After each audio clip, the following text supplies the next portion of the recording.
Ukraine पर हमला करके रूस ने आर्थिक बर्बादी के रास्ते पर कदम रख दिया है। दुनिया के ज्यादातर देशों ने रूस पर बैन लगा दिया है। बड़े बड़े प्रतिबंध इस वक्त रूस झेल रहा है। व्यापार बंद कर दिया है। जो व्लादिमीर पुतिन पहले कह रहे थे कि पश्चिमी देशों के प्रतिबंध से उन्हें कोई असर नहीं पड़ने वाला, उसका अब असर भी जमीन पर दिखना शुरू हो गया है। सवाल है कि जंग के बीच रूस की अर्थव्यवस्था कितनी कमजोर हुई है और कैसे उसे रिकवर करने में जुटा है पूरी तरह से रूस। समझिए इस रिपोर्ट के जरिए।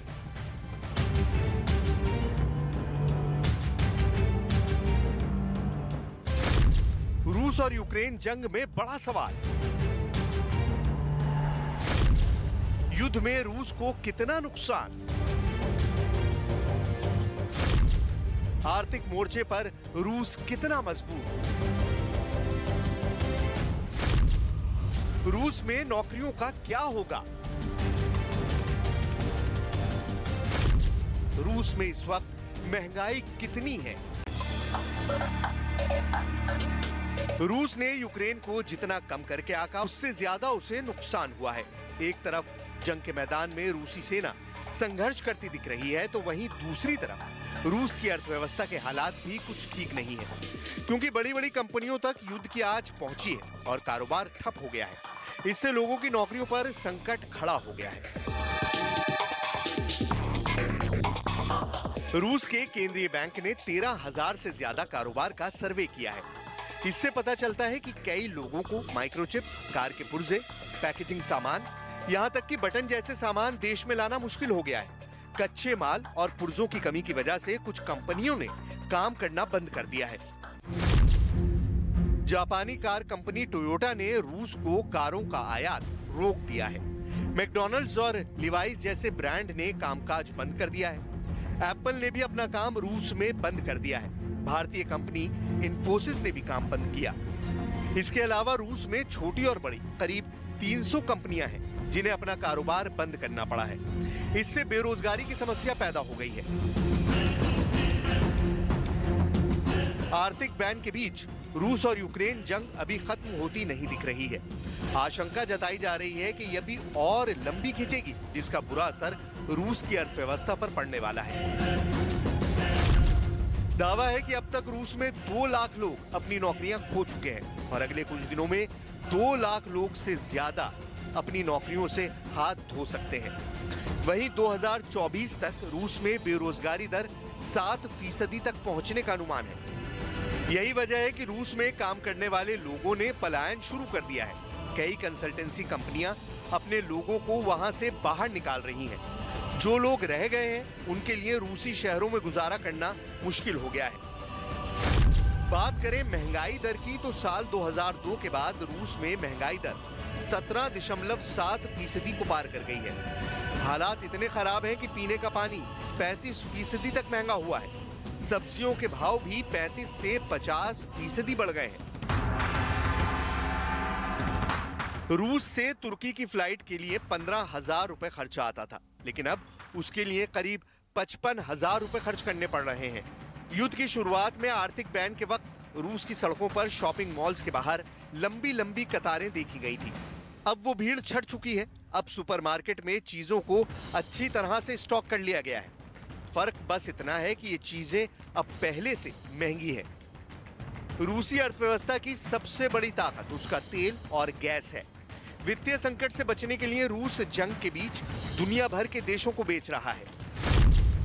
खुद यूरोपीय देश अपनी प्राकृतिक गैस का लगभग 40% रूस से ही खरीदते हैं। रूस इसके लिए डॉलर की बजाय रूबल में पेमेंट ले रहा है, ताकि गिरती अर्थव्यवस्था में रूबल को नियंत्रित करके संभाला जा सके। इस सब के बीच रूस पर संकट की तलवार लटक रही है। अगर यूरोपीय देशों ने रूसी तेल और प्राकृतिक गैस पर प्रतिबंध लगा दिया, तो उसकी अर्थव्यवस्था 20% तक सिकुड़ सकती है, जिसका असर अगले कुछ सालों में भयानक मंदी के रूप में रूस को देखना पड़ सकता है। तो देखा आपने किस तरह के भयंकर हालात इस वक्त बने हुए हैं। रूस को भी भारी नुकसान झेलना पड़ रहा है। वहीं यूक्रेन में जारी इस जंग के बीच न्यूज 18 इंडिया की टीम होस्टोमल पहुंची, जहां चारों तरफ महातबाही की तस्वीरें दिखाई दी। होस्टोमल में 4 मार्च से 12 मार्च तक भयंकर लड़ाई चली थी और इस लड़ाई में कई लोगों ने अपनी जान गंवाई थी। हालांकि बाद में यूक्रेन की सेना ने रूसी सैनिकों को पीछे हटने पर मजबूर कर दिया था। मैं इस वक्त मौजूद हूँ गोस्तुमल शहर में। गोस्तुमल को दुनिया के सबसे बड़े जहाज मरिया के लिए जाना जाता था, वो भी रूसी हमले का शिकार हो गया। जहां पर मैं मौजूद हूँ इस वक्त, यहाँ पर 4 मार्च से लेकर के 12 मार्च तक लंबी लड़ाई चली थी। यहाँ पर आसमान से भी हमला हो रहा था और जमीन से भी हमला हो रहा था। हर तरफ से रूसी सैनिकों ने इस इलाके को घेरा हुआ था और यहाँ पर कई सारे स्थानीय लोगों की जान भी गई थी। आप मेरे पीछे देखेंगे, ये यूक्रेन का टैंक मौजूद है। ये यूक्रेन का T-64 टैंक है। ये यूक्रेन की रणनीति का हिस्सा भी हो सकता है कि यहाँ पर टैंक रखा गया था जवाबी कार्रवाई के लिए और रूसी सैनिकों ने इस टैंक को जला दिया। लेकिन अभी भी यहाँ से इस टैंक को हटाया नहीं गया है और ये कहा जा सकता है कि कुशल रणनीति की वजह से यूक्रेन की रूसी सैनिकों को उन्होंने पीछे खदेड़ दिया। काफी दिनों तक यहाँ पर लड़ाई चली, कई सारे लोग मारे गए, लेकिन रूसी सेना यहाँ से वापस लौट गई। पर अभी भी बर्बादी के निशान हैं। आप देखिए, ये क्लिनिक, ये इस हमले की भेंट चढ़ा था। उसके पीछे ड्रग स्टोर है जो मैं आपको दिखाती हूँ, वो भी इसमें पूरी तरीके से बर्बाद हो गया, क्योंकि अभी भी यहाँ पर हमले का अलर्ट है, एयर इनपुट्स हैं। ऐसे में अभी इसको फिर से बनाया नहीं गया है। और हम पीछे दिखाएंगे आपको, ये बिजली के खंभे हम दिखाते हैं, ये भी इसमें तबाह हुए थे। लेकिन समझिए कि कुछ समय बाद ही ये नए खंभे खड़े कर दिए गए हैं। तो इसे कहा जाएगा कि ये यूक्रेन के सैनिकों का जज्बा है। जो यहाँ के स्थानीय लोग हैं वो फिर से खड़े हो गए हैं, युद्ध में बने हुए हैं। तो आपने देखा कि 70 दिन से ज्यादा का वक्त हो चुका है और ऐसे में दोनों देशों की सेना आमने सामने है। रूस ये दावा कर रहा है कि यूक्रेन को भारी पैमाने पर नुकसान पहुंचाया जा रहा है, तो दूसरी तरफ 78 दिनों से जारी युद्ध में रूस और यूक्रेन एक दूसरे को भारी नुकसान पहुंचाने का दावा कर रहे हैं। यूक्रेन की ओर से दावा ये किया गया है कि इस जंग में रूस को भारी नुकसान पहुंचा है। यूक्रेन के दावे के मुताबिक आपको बता दें कि रूस के 26,350 सैनिकों की मौत हुई है, तो वहीं रूस की 2,856 वक्तबंद गाड़ियां भी तबाह हुई है। इतना ही नहीं, जंग में रूस के 1,187 टैंक तबाह किए गए हैं। यूक्रेन दावा यह कर रहा है कि इसने महायुद्ध में रूस की 528 तोपें तबाह कर दी है, जबकि 160 हेलीकॉप्टर्स को मार गिराने का दावा भी यहां पर किया गया है। यूक्रेन ये कह रहा है कि रूस के 390 ड्रोन और 12 जहाज तबाह कर दिए गए हैं अब तक के इस जंग में। और देखिए, यूरोपियन यूनियन के अध्यक्ष ने पुतिन को पूरी दुनिया के लिए सीधे तौर पर बड़ा खतरा बताया है। इस बीच यूक्रेन से सटे देश पोलैंड की तरफ से भी पुतिन पर बड़ा हमला बोला गया है। पोलैंड के पीएम ने रूसी राष्ट्रपति व्लादिमीर पुतिन को हिटलर और स्टालिन से भी ज्यादा खतरनाक बताया है।